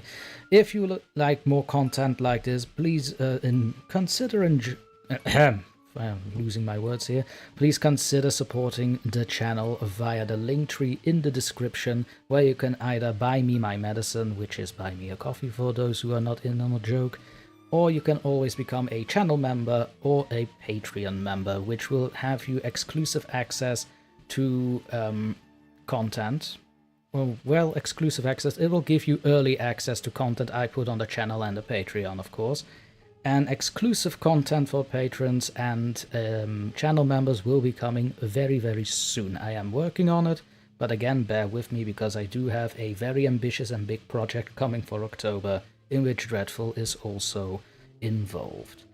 And with all that said, if you have watched this live stream and you are a writer yourself of creepy and scary stories and you want me to narrate your stories, I'm always available via my email drtormentnarrations@gmail.com, or once again go to the link tree in the description and go ahead to my subreddit and post your story there. With that all now out of the way, this has been Dr. Torment and my guest Dreadful Anecdotes bidding you adieu. Adieu. And remember, ladies and gentlemen, don't fall asleep ever.